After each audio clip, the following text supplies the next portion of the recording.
Welcome back to the Whiskey and Wisdom podcast. I am your co-host, Chris Kellum, and I'm with Tyler, y'all. And our special guest today, Whitney Futrell. Thank you for finally coming on. Thank you for having me. I say finally. You've been asking to come on for a little while. I feel like it's a small world, yes. yeah. And so I know the wives, Oh, yeah. Yes. and they have been saying, I need to do this podcast. Yeah. And so finally I said, yeah, let's do it. Took us long enough to get you. I know. It was funny because my wife had always talked about it too. And I was like, I never put two and two together that like our kids actually go to school together. I didn't And either. I was like, oh, whoa, that's crazy. I know. At pickup, I was like, wait a second. I think I know this. So Yeah, that's too funny. I love that. I love that. Very, very small world. Before we get into how you became an artist Yeah. or shifted into being a more full-time artist, Yeah. what are you drinking on? Okay. So I went with the old fashioned. Okay. I was diving into the whiskey moment tonight. Nice. Nice. I like it. Yeah. Yeah. And for those who don't know, it is a Starling Old Fashioned. Yes, so it is a Starling. the big difference, they aren't silly, so they don't muddle their stuff in there. They make it a little bit more easy to do. Yep. If you order an Old Fashioned at a dive bar, they'll probably try and muddle it and then hate you for it. But Yep. they don't muddle here. I'm drinking, I don't even know. It's new to the holiday bar or holiday menu. It is a Sister Midnight. Ooh. That's why I haven't heard of it Yeah, yet. see? Okay. It's a Averell plum gin with a London dry gin. And then flavor-wise, there's some toasted sesame, miso, yuzu, and cocoa Oh. in the syrup that's in there. Whoa, that's interesting. Yeah. It's good, though. Shout out to Yeah. Carly for suggesting it. It is one of her favorites. That sounds That she's ever delightful. It created. doesn't even taste like a cocktail, really. Yeah. It's interesting. That's Do you good, get the though. cocoa? Like, did you taste I did one? not get any cocoa. No, no cocoa. It's like just enough Just to enough. like make you question like, what was that? I love that. Yeah. Yeah. Very That's holiday-ish. my favorite thing about a cocktail Yeah. is when you're like, oh, this is delicious. What else is in there? Why does that work? Yes. Yeah. Yeah. Yeah. Similar to relationships and art. So true. So true.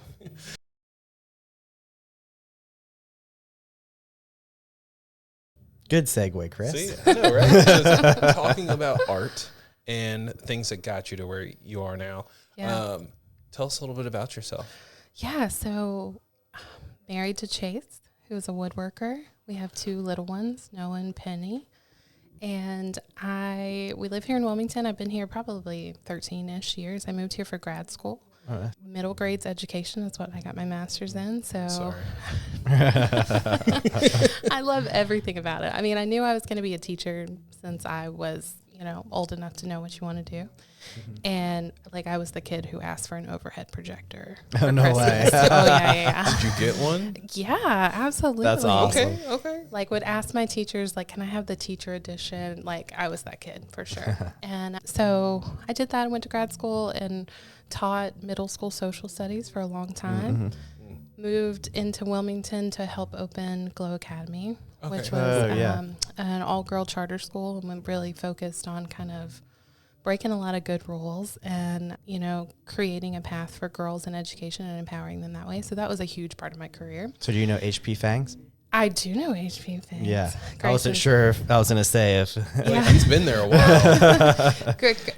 Grayson was one of my teachers when I was an instructional coach at Glow. So I like to give no him a way. hard time because we're working on maybe I shouldn't say, we're going to collab a little bit. Oh, sweet. So I'm excited Oh, about that's that. exciting. So I give him a hard time because I used to be his instructional coach. And Yeah.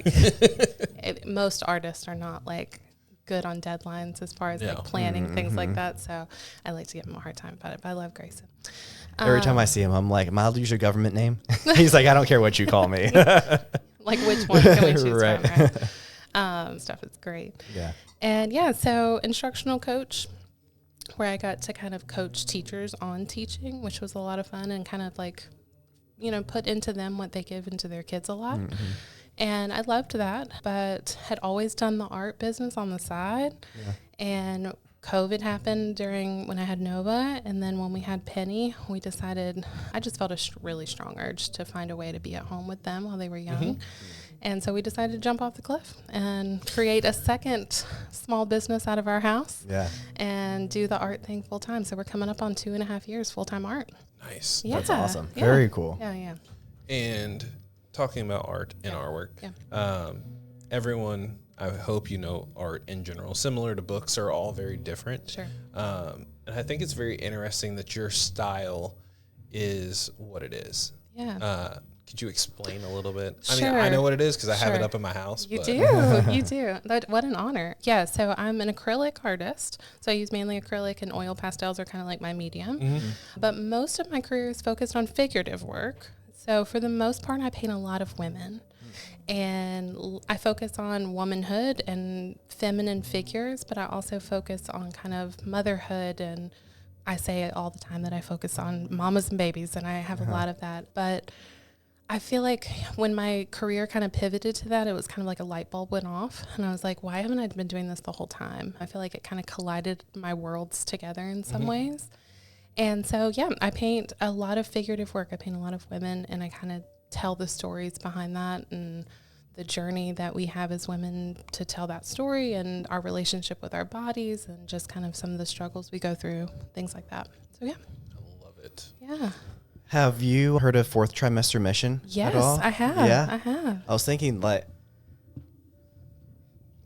sorry, I was just going through a process in my head. I started thinking of my question, and I was like, what can we do? But anyway, I was thinking they always do their really big gala at the beginning of the year and everything. I was like, that'd be a really cool giveaway for them to do if you're not doing that already. You could be, and I don't. I have not done that, but that would be a really fun. Yeah, because I know a lot of the women there would probably definitely sign up for a commission piece or something. Yes. There. The commission pieces has been like the biggest surprise about this journey, I think. Yeah. So for the beginning, obviously, I was just painting women that, I was inspired by, or, a figure that inspired me to start a painting.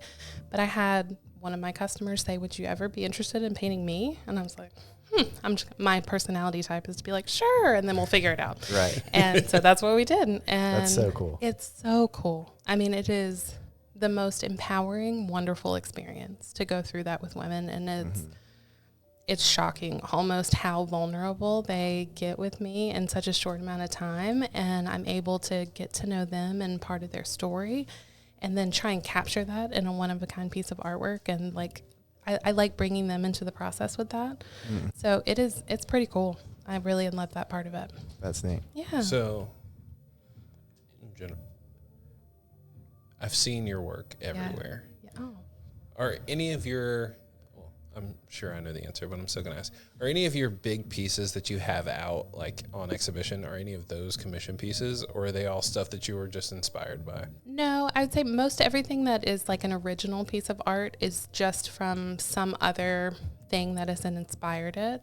Unless I ask permission from one of my commission clients, like, I also, because we normally go in and do like a mini photo shoot when I do a commission piece. So if we were like between a couple of different poses and I'm like, can I steal this? Can I paint them? So I've had a couple of those where they have given me permission, but they don't even know it's them when it's done. Right. So it's something, and that's kind of my process in general. Like I see something that inspires like the sketch to start, and then the painting kind of like takes its own journey, and the colors and the styles and the shape all kind of evolve as I go through the process. So it looks a lot different at the end than it did at the beginning. So the really cool thing about the way that we do the podcast here is typically one person knows more about the individual than another. Yeah. So this time Chris knows a little bit more about you than I do. Yeah. So to kind of take a step back Sure. before we get too far into it, is at what point did you realize that you loved art and that you liked to kind of go in this direction? That's a good question. So I think I've always just had that art gene about me. I've always liked to like doodle and paint on the side. It was never anything in a million years that I thought would be a career option. Yeah. I would say when I moved to Wilmington 15-ish years ago, I kind of leaned into it a little bit more. And I thought, this painting thing is fun. Let me try and do that. And so I would start to do like an occasional show. I had friends of mine start asking for like, can you paint my, like do pet portraits and like things like that. And I enjoyed it, but it was more of like a therapeutic kind of thing for myself. And it was really, I think during COVID that I think we dove into it a little bit more. That was before I was painting figurative work. So I wasn't painting my women then. It was more coastals and abstracts and florals and things like that. And yeah, so I think that's when everything kind of pivoted during COVID, where I kind of leaned into it a bit more. Okay. Something I've always wanted to ask someone too, because I know the inverse with me. Yeah. So there's been things that I've been like passionate about, but I was passionate in a hobby sense. Sure. And then when I tried to monetize it, Sure. it became dreadful, I guess you could say. Yeah. Is that something that like you got to a point where for some things you're like, you know what, this is work. Sure. And but for the figurative work, like I love this and I could Sure. pour everything into it. Is that something that you kind of experience with that too, or do you just love it all? No, I think I've been very aware of that, and I think that speaks to my process more than the actual like product. Yeah. So I think I have tried to, you know, we run 2 businesses, we have 2 small kids, so like at some point you got to have like hours in the day that you're actually going to get stuff done if you're going to have a business. For sure. But with art, I have found that I can't put this pressure like you're going to go and paint from 8 to 12 today. Right. Because if it's not there, it's not there. And if you force it, then I feel like I'd run into a brick wall and then feel uninspired, unable to kind of produce work that I loved. And so I've tried to block out time, but let myself still have room to be creative. And I think I've been able to kind of preserve some of that. I love it about the art still. That's awesome. But yeah, that's still part that I'm navigating, is kind of making sure that I don't fall into that like I'm just doing it for work kind of moment, because I think that is a tough battle. That's good. I'm glad that you're aware of it and kind of like, because Yeah. that's the first part. Like, because I wasn't aware of it when I Yeah. first started doing it. I was like, okay, I just hate this now. Right. Like, this isn't even fun anymore. Right. That's great. What I have found lately is that I've been asked to do kind of like more teaching roles with the artwork.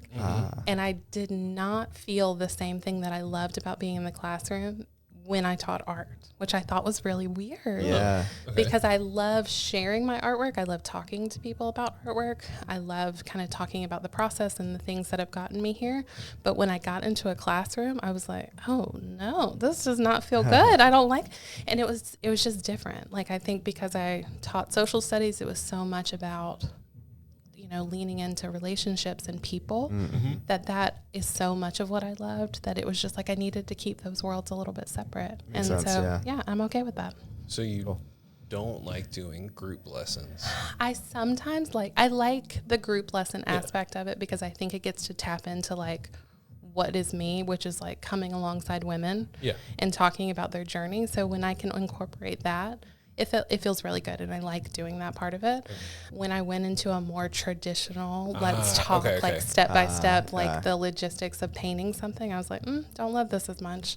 And that might be something that evolves later, you know, as my career keeps growing. But for right now, it didn't get all the warm and fuzzies like I have with other things. Yeah.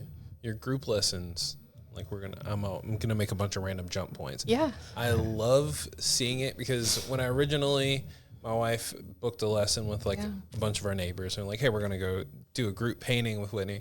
I was like, so you're just going to have like a naked artist just sitting there, just like art class? I knew that was where Chris's mind well, no, I was like, because I've seen a bunch of your stuff, and I'm like, Sure. okay, that'd be kind of interesting. And I knew the venue you were going in, so it could have worked. It But could have, yeah. I was like, but this is also very just interesting. But I thought it was fun to see how different everyone, even when instructed, like, hey, this is the picture we're going off of, how everyone dictated and drew stuff. Yeah. And it's funny because my wife loves art, but she's not a huge artist. I don't believe that. And hers turned out beautifully. Yeah, I know. I got to figure out what room to put it in. That is my hardest thing right now. That is hard. But when you find art that you love, then you just build everything else around it. That's my philosophy. Yes. But that part of the group lessons especially has been one of my favorites, because I feel like that has been the vibe that everyone has loved, is like being able to teach it in a way that says like, hey, because most of the time when I sit down with a group, I sketch out what we're going to paint, because I think so many people are just intimidated by that initial first step. For sure. And I'm like, let's not worry about that. Let me do the sketch, and then let's us spend the whole time talking about process, and like, because I do try and paint women in a way that is realistic and lean into all the seemingly imperfection things that we're all uncomfortable with and have had, you know, a very complicated journey as a woman to like love our body in that way. So I get to tell that story to women too, and get them to kind of reflect some of those imperfections in their painting. We get to mix colors, we get to talk about technique, and then they gradually through this just like hour and a half, like get so confident as the artist in this moment that they all do turn out so differently. And I normally position them around in a way that they normally have like a buddy that they can look over and see like, what'd she do? But for the most part, they don't get to see what everybody else is doing until almost towards the end. And then we kind of do like a gallery walk, like go see what everybody else did, and they're blown away. And so that's pretty cool. To me, it's like an elevated like wine and design. Right. Like everyone's like, oh, well, when I hear wine and design, I'm like, okay, well, it's going to be the most basic background. Sure. Like it's a bad starry night or like a lighthouse photo. Sure. And I just laughed when my wife was like, okay, so we're going to do this paint and we're going to drink. Right. And I'm like, okay, I don't know how this is going to work out. But then, like, she told me about her experience and sitting down with a bunch of women who are all, like, interested in your concept. And I was like, I like this because, I mean, we have a nice sized neighborhood and you have 4 or 5 people and you all have the same piece of art technically. Right. Because you had the same start point, but it all looks totally different. Right. And it reminds me of, like, photography. Like, everyone in general could be taking a picture from the same point, but we're all seeing it from different elevations. Perspective, yeah. Like me and Tyler. If we ever took the same picture, it would be... That was a height joke for the people that don't know us. I love it. But to go back to actually talk about you, how do you come up with your colors when you do these pieces? Because I've looked through, like, anytime you're at a market and I'm, like, free, I'm going to show up and look and be like, oh, I like this color, and trying to figure out, like, where do you come up with? Or That's a good question. I don't always have the same process, but one thing that I've used a lot of the time is I like interior design inspiration pictures. So I'll go to, like old school Pinterest or, like, old school. Or, like anthropology, like something that I really love, or an interior designer that I'll follow. And I just love how they put pattern and color together. That might be, I'll kind of start with literally one picture, and that starts me with kind of a color scheme that I like. But much like the rest of my process, I'll start with one thing and then it just evolves over time. So I might work on a piece for 4 or 5 hours in a block, or that transpires over, a week or two. And then as the colors start to develop, I start to pick up on things that I would love to complement with it. But if you see my work, it's a lot of this soft palette, which sometimes I'll have the kind of a more vibrant piece, but for the most part, this soft palette finds me each time. Yeah. And it's intentional in the beginning, but it just happens so organically for me now.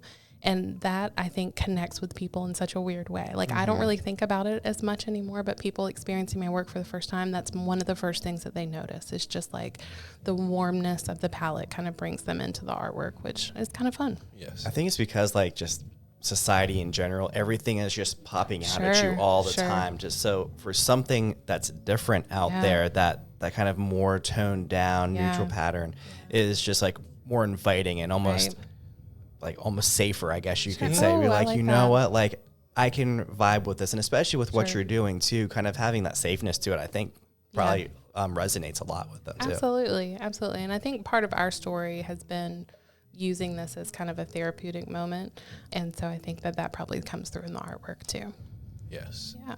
So coming up with concepts and ideas, because you talked about like interior design, and my brain is thinking, how am I going to get this black girl with afro into my house? Sure. And it's just one of those things where I really, really want that piece and cannot figure out. For those who don't know, you should check out our website or show up at any of the markets Whitney's at, just because she has so many gorgeous pieces.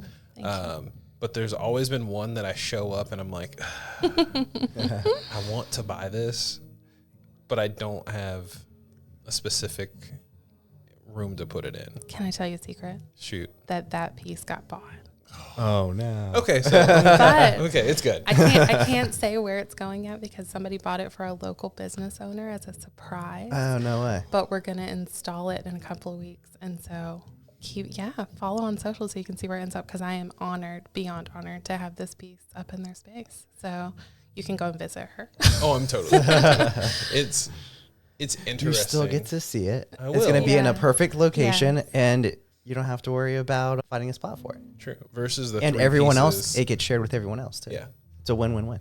Yeah, but I think as a man, Mm-hmm. sometimes it's harder to wrap your mind around like putting up a giant piece that is focused on, this woman. But but like you connected with makes it and you sense. loved Yeah. it, But I think for women, and I think that this is true across the board too, but I think that it is kind of like I couldn't put that up in my home kind of moment sometimes. And we kind of joke that my work, when we talk about figurative work and in women's bodies, that like either you connect with it and you're like, oh my gosh, I love this, I love how it speaks to me, or you're just like, oh, this isn't my thing. Like it's normal, pretty polarizing. But I think it is kind of out of our box to think, let me put this giant piece of artwork up in my home, because it seems risky and vulnerable somehow, I think. But I think it speaks to why I do what I do. And it's to make sure, one, that, women feel represented in fine art. Like, how amazing is it that you could walk, past a gallery downtown and see this piece of artwork that is framed and has value, and you see a woman that looks like you. Mm-hmm. That's powerful, for a woman, especially that, we have a very complicated and strange journey with our bodies and all the internal journeys that all of us are on, but to feel represented in fine art, I think, is really important. So, yeah. So, talking about fine art in your installations, I was waiting for it to quiet down for a second. Are there two questions off that? One, what has been your favorite installation so far? Ooh. And two, and my favorite, I mean, like just a spot where like the vibe just worked really well. Yeah. And then two, what would be like a goal for an installation? That's such a good question. Can I cheat and give two that were my favorite? Yeah. So I've done two really, really great installations. One at Flytrap, downtown on 4th, which was it was a little bit earlier in my career, my first solo show. And I think that's why it has a special spot in my heart. Also, we just love Flytrap. Like, it's just like a good neighborhood bar. Yeah. And so to have my work up in there was cozy and wonderful, and just, I loved every second of that one. A more recent one that I absolutely adore is Why Not Sky Bar. And I know you guys had Natalie on the show. Shout out to Why Not. Oh my gosh. Yeah. Isn't that great up there? Yes. Fantastic. Like, beautiful spot. It's so beautiful. And Natalie is just a gem of a human being, and had reached out about some artwork. And she said, if you ever want to hang up your artwork somewhere local, like, let's talk. I said, let's talk about that right now. And so I went up to the space and I was like, how could we not paint a whole collection for this space? Because it's beautiful. Not only is it just beautiful because you get the view of the city and the river and all of that, but like the way that she's just created a space in there that is warm and inviting and fun, like just velvet couches and kind of the speakeasy vibe that she's got going. And I could tell that she really had a passion for encouraging women businesses in town. So it just felt like a perfect match. So I've been really lucky to we've got two little collections up there right now, and I think we have more coming this year. That's neat. Yeah. I will say, when we walked in and Natalie was like, oh yeah, so Whitney's going to have like a whole installation here throughout the holidays. And I was like, my brain, as soon as we walked through the rooms, because you hadn't put anything up, I'm like, yep, this fits, this fits. Right. Because every room is so many different colors. And like, I feel like your artwork is great because, like you said, there's so many colors that just come to mind when you put them up on the wall, even though a lot of the space is retro. Yeah. For some reason, not for some reason, but in general, your artwork just fits into it. It really and has like you're looking around and you're like, oh, that's a naked lady. But it's not like that in your face. Like I've seen some places and you walk in, it's like just a photograph of a boob, and you're like, yes, that's art. Yeah. But I think yours just has a nice class and a nice style to it. Thank you. And I think those both installations that you talked about are very good. Thanks. Very cool I appreciate places. that. Yeah, I feel really lucky to be, anytime I can partner with a local business here, it's such an honor. And it's kind of fun. Like, some people who have never experienced my art before are just going up to grab a drink and like are able to see it in this kind of, because sometimes when you paint, you don't always get to picture it in a space. Mm-hmm. So that is kind of fun to have something that's so beautifully decorated. So when you're up there hanging out and you can kind of see it in this wonderful space and just kind of experience the artwork, I think is another layer to it. Yeah. So I really appreciate that. And then what's a spot you'd like to be in? A spot I would like to be in. That's a great question. I don't know. I think I'm looking forward to this year really just being available to women to feel more empowered by artwork. Yeah. And I want it to feel accessible. And so I don't think I have the perfect venue for that yet, but I think just making sure that more women feel empowered by artwork and feel connected with that piece of the world, I think is really important. It's been such a big part of our journey. So I think just finding a space where more women can experience that. So you don't expect to see yourself in like cam or anything like? Oh, wow. Yeah, that would be fun. Yeah, I think partnering with more galleries downtown, every once in a while I'll get to do a guest spot on, with a show in town. And so I think booking a solo show at one of the galleries is definitely on the list. That would be great. Yeah. See, I got to ask those questions because like if you don't Sure. speak it into existence, Absolutely. it's not gonna happen. You're so right. You never know who listens to the podcast either. So That's be like, true. hey, who is this Whitney woman? And We take a really look. don't. That's so true. And it's interesting. So speaking about like local people that you collaborated with and women-owned businesses, are you going to bring back some more of your mugs? I think Emily and I are going to continue the collab in 2025. I think we want to branch out for some other things too. Ooh, yeah. okay. So the mug, if you haven't, you should check out More Than Clay on socials. And she's a local potter, Emily Tibbett. And we're just like market friends, which Wilmington creatives are just like, it's such a wonderful community. And so Emily and I got to know each other and we were like, let's try and do a little collab here. And so I have a pottery problem. Like, I love it so much. Oh, trust me. And Me too. so Emily said, like, let's let her throw some pottery and then we use glaze to paint my women on the pottery.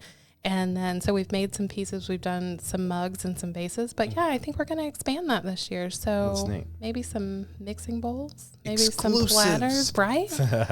So we're looking forward to getting back in the studio this year. I'm excited. Me too. If you haven't noticed, when Chris brings people on, there are people that I know like really well. Yeah. Or like decent amount. Yeah. And so I have like all these good questions because I like to hype people up. Yeah. And yes, we do have at least one of your mugs. Do you? I didn't know that. Oh, yeah. Oh, Yeah, the mugs are so great. We have Emily, my wife, sees stuff and she's like, oh, I want this. And I'm like, okay. Very rarely does she not get something that she likes. Yeah. So she got one of your mugs from the first run that you guys did. And obviously we have a ton of Emily Tippett's, like More Than Clay. Sure. Potter. Also check out her episode. Yes. From back when we were in the studio. I was going to say from a long time ago. I love it. I love it. Was that year one? I think it was. We'll have to have her back on. Yeah, it's been a Yeah, while. you should. That's So awesome. That one. And then we do have one of Whitney's pieces of art. It was... Which you were so sneaky about buying. Yeah, I know. Like it was a secret. The biggest pain was trying to gift wrap it for Christmas. Yeah, yeah. So like I snuck through. She was at a market and I was like, all right, my wife had been flipping through and Tippett was like, hey, she wants this one. So I like went over and I was like, let me buy this. And then I wandered away and then came back and it was just, she loves it. It is mounted above my wine fridge. She sent me the video of her opening it. That's my favorite part is when all the husbands send me the videos of them opening it on like birthdays and Christmas, because I'll have a lot of husbands at markets be like, I need that one, but I need you to not say anything. And I'm going to come back and pick that up. And I love it. I love it. That's my favorite part. I think that is awesome. Like the fact that people in general want to purchase your stuff, but do it in a way that like helps empower and surprise. Right. Because it's, art's an investment. It's and believe me, we know it as small business owners, like we understand. And so for somebody to spend their hard-earned money on something like that is such an honor. And so that means a lot to us. Yeah. So since we are in the beginning of the new year, you kind of touched on it a little bit, but talking about goals and where you want your business to go for the next year, what are some of those like lofty goals that you would love to be able to accomplish? Yeah, so I think expanding my audience is the big goal, because when it comes to artwork, I've found such a wonderful community here in Wilmington, but I really am looking forward to kind of growing outside of that. Yeah. And so just this month, we're heading down to Atlanta for a big art market. Oh. And so that's our first like big outside of North Carolina show. Oh, that's exciting. Yeah, I'm really excited about it. We'll have about 10 pieces in the show, and this is a really cool, it's a fundraiser for a school down there. It's Trinity School. It's the Shine On Art Event. And yeah, they have like 400 plus artists, and they sell, 1,000 plus art pieces a day at this event. So it's a week long. And so I'm looking forward to more of those types of events where I'm just kind of getting out there, expanding my audience a bit. Also increasing commissions. So that's been about 50% of my work these days. Oh, no way. And yeah, that's huge. That's awesome. Yeah. So I think that'll be a big driver in 2025 too. But like you said, making more partnerships with some of the galleries downtown. We've been talking to a couple, and so I'd love to see that pan out. And why not is getting new artwork this year too. So yeah, I think just being vulnerable with my story and artwork and just expanding my audience this year is the goal. With your husband doing woodworking, have you ever thought about doing a collab with wood or anything? So Chase is a custom woodworker, which his stuff is. And you can check him out, Port City Bars on Instagram. But he does all of my custom framing for me. So, so there is already. Yeah, okay, so there's neat. already a collab happening there. But he's a creative in his own right. And so and his brain works in a completely different way than mine does. We always joke that like we're wonderful at communication until it comes to like the logistics of work. And I'm like, are you speaking a different language? Yes. Yeah, right. So you're perfect for each other. Perfect for each other. That makes sense, yeah. Perfect for each other. And so, yeah, we'll continue that because, if you've seen any of my work, like one of those floater natural wood frames on it is just the perfect addition. And his work is just stunning. Oh, that's neat. I love that. Yeah. Cool. So shout out, what was your? Port City Bars on Instagram. And he does all kinds he specializes in like outdoor furniture, things like that, but he does all kinds of custom furniture, built-ins, tables, all the fun things. Honeycombs yet? We did do a couple of honeycombs, yeah. But really, anything you need made out of wood, he's... It's such an insight. Yes. Oh, yeah? Honeycombs for 3 years. That's great. It's been the running thing. So, like, in our studio, I am, oddly enough, like, artistic-minded. So we walked into the studio, and Tyler's like, okay, we're going to put the black sound panels on this wall. Yeah. And I said, well, can I put honeycombs on the opposite wall? And I was just going to do the classic, like, just sound dampeners. Yeah. And then I couldn't find any that were a decent price. And then I was like, well, what if we do honeycomb, like, shelves? And then I realized how much that was also going to cost. Yeah. So we just never got to that point. But I finally got some for my house. He was like, year one, before we even make money, here's how I want my artistic wall to look. And I was like, hey, back it up. That sounds like me. Yes. I'm like, I know what the bar in the studio is going to say. I want people to have options. Yes. And Tyler's like, and I want to make some money. So. And that's why you're a perfect fit. You got to have both. Exactly. You got to have both. Yeah. I get that. So we need to pay for rent. Technicality. Right. We'll make it work. We get that. Yep. For sure. So just thinking through all the different things that you've done and whatnot. So what is your favorite piece that you've painted so far? Oh, wow. Oh, I do know what it is. I was going to say I don't know what it is, but I do know. I don't keep a lot of my originals because, we got to pay rent. Yeah. True. We get it. But I did keep one piece, and I do run prints of it. It's one of my higher sellers, but it's a woman, and she's walking in a flower field, and it's all like yellow wildflower, and she's walking with two little girls, and it's called Only for a Moment. And so it hangs in our house. And that one is my favorite piece that I've ever painted. I think that's it. Yeah. like that. Yeah. I love it. Yeah. I can tell a little story about that. Please Yeah, do. please. So I didn't really talk about, what switched and caused me to start painting figurative work, but a big part of our story is that we lost a baby in between our first and second. And that is, for anybody who's gone through that journey, it is difficult and it is hard. And so that was a way for me to kind of just get back in the studio and start painting, was a little therapeutic. And that was literally the first woman figure that I ever painted was during that journey. And I think I needed that somehow to kind of process, like, for some reason I was like, let's just paint that woman figure to kind of help my brain process what my body physically is going through. Yeah. And that was the beginning of kind of what my career has turned out to be, which is this figurative work. But that piece kind of came out of that journey. It was in the next little wave of pieces that I created. And so, yeah, that was where that piece came from, was Only for a Moment. And so it's a mama and 2 little girls.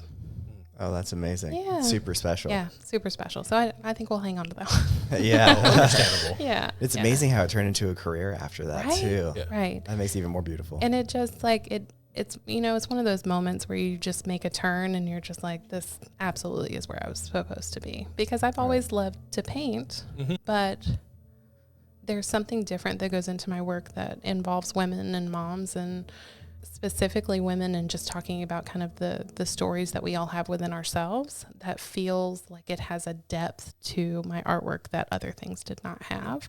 And I think that that's why people connect with it. Like it's the most honoring thing when somebody comes into, my studio or meets me at a show and is like, I don't know why, but I'm crying when I look at this. And so, and before they can even, know anything about where my mind was when I was painting that, they have experienced some kind of connection to it. And I just don't think that's by mistake. I think that's just, there's something behind them. So, yeah, what an honor. Yes.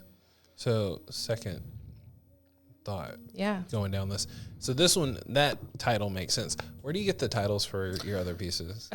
Are you just like, my brain thinks like when artists name things, I'm like, so you just have like a thesaurus and a dictionary, you just roll the dice and says, okay, I'm going to this page and we're going to this. All right, I should do that. Actually, that would be a better plan. So I'd say 90% of the time I don't name them until I'm done. Okay. And so then I've been on this journey with this woman for like a while, and like something about the journey kind of speaks to me about it. And so I'm like, this is the thing. Like sometimes a painting has taken me, 6 months, and like she's looked 1,000 different ways. So like that's one named Her Journey, Her Time. Like it was just, she needed to be what she needed to be for a minute, like, so like that came out afterwards. There's a couple, like there's one that it's more recent that's called Free. And from the moment that sketch hit the canvas, I was like, she is free. Like it's just, and I really think that that's part of just the journey itself. But I would say at the end is when I like sit down and think about like, what's this story that has been told over this time of me painting it? And sometimes I ask Jason, I take none of his suggestions because they're hilariously dad joke driven. Like they're just, and that makes sense. so corny and wonderful. But yeah, I don't think any have made the final cut. See, if he named his pieces for like yard work, like pun dad driven. So instead of like lawn chair, it was like some like silly pun off of like how you got a lawn chair. I'd be like, see, now I would just buy it for the name. Right. That's why his social media is more fun than mine. Oh, true. There's a lot more puns with the wood shop, We will definitely have him on. Yeah, you should do that. At some point in the next year. He's pretty great. Oh, come on in. We have guests. Yes. Oh, so for those who didn't realize, and you don't watch the live episode, we are in the Starling today, doing something a little different. So typically we've been in a sail station, and it's so wide and big, everyone's like, water's in. But here at the Starling, we're on the second floor, which is nice and cozy. It just has a really nice like vibe, especially because we had some artists and just something a little bit different. So we like this vibe. I like this vibe. So shout out to the Starling. Love the Starling. And I'm supposed to say the Starling Darlings. Starling Darlings. Not That's the Starling precious. Darlings. Starling Darlings. Yeah. We're down south. Yeah. I'm horrible at this. So one of my last questions for you. Yeah. What does success look like for you? See, if you had listened to the podcast previously, you would know this was coming. I did know this was coming. I think it's twofold for me. Send it. So I think personally, you know, we are blown away every day that we like wake up and are like, wait, we're getting to do this full time. Mm-hmm. So I think personally success looks like me being able to do a career out of my house and be able to raise our kids the way we're doing it right now. Like that is number one. So that is success. For as long as I get to do that and get to raise, you know, our kiddos and be able to work out of our home, I love that piece of it. More professionally, I think just being able to share my work with more people and continue to be vulnerable. I still feel like I'm at the very edge of the beginning of my career. You know, like we're 2.5 years in of doing this full time, where I've been able to like put my whole mind behind thinking of like what's next. Mm-hmm. And so I feel like I haven't even tipped the iceberg here. Like I think I'm excited to just explore what the next step is and to think about what the next big project is. I mean, there are a million things I want to do. Like, can we expand this to textiles? Can we expand this business to being able to, you know, open our own gallery one day and be able to share this journey? I mean, there's something that I think we've tapped into with women getting to connect with the art world in a different way that I don't think I've seen before in my life. And so I'm excited to see what that could organically turn into next. So yeah, success is just leaning into that and continuing to be able to do this full time right now. Yeah, I'm here for it. Yeah. So after looking forward a little bit, time to take a look back. Yeah. So if you could tell your younger self one thing, what would it be? Wow. I would say don't be afraid to do what comes naturally to you. Okay. Like I think in the art world, sometimes it's really easy to compare yourself to everybody else. But what really makes you great is when you lean into what makes you different. Right. And it's really easy to just try and mirror your career and your art after another person. But the things that people really connect with me over are the things that no one else is doing. Yeah. And so I think I would tell her just to embrace that part of it. And all the things that you're insecure about, all those other women are insecure about it too. So find a way to connect with them about that and make them feel seen. Oh, that's great. Nice. Yeah. So, because we've kind of hinted at this before. Yeah. How can people figure out like your artwork, find you on social media? We want to support that. Thank you. So I'm all over Instagram. That's a whole journey. Mm-hmm. So Whitney Futrell Art on Instagram and on Facebook. My website is whitneyfutrell.com. And as we've talked about, you can find my current collections up at Why Not Sky Bar right now. Perfect. Awesome. Yeah. So please buy some artwork so I don't have to. I only have 3 more walls available, so we're going to fill them up. That. Yep. I'm excited. Thank you guys so much for having me. Thank you so much. Yeah, appreciate it. This has been a lot of fun. How was your drink? It was delightful. I'm getting another one, actually. Nice. Good. Yeah. Got any notes about it? Anything you noticed different or liked about it? I agree with you that I feel like this old fashioned is one of the smoothest I've ever had. Mm-hmm. Like it's simple and you get the orange automatically. There's nothing fancy about it. Like it's just beautiful. Like, and I told you guys before we started, I wasn't a big whiskey drinker before I got married. And it was because I only drank bad whiskey. That'll do it. It'll do it. It'll do it. So I think this one is one of the best. Yeah. Love the Starling. Good. I will say my drink, it is, because I love a paper constellation, which is their riff of like a paper plane. Yeah. And this might be my new favorite. Really? Yeah. The plum. It has to be. Like the gin, like typically with the citrus and like those earthy tones, but with the plum and I don't know. Are you normally a gin drinker? Like, is that a go-to for you? No, we drink whiskey. You drink whiskey. That's true. That's true. Actually, I drink a lot of water compared to the amount of whiskey I drink. That's probably good. Balance. Yes. Chris likes a good herbaceous drink. Oh, don't tempt me. That's a whole nother story. But yeah, thank you guys for listening to the podcast. Like, comment, share, subscribe, and yeah, we'll catch you in the next one. Cheers. Cheers. Bye.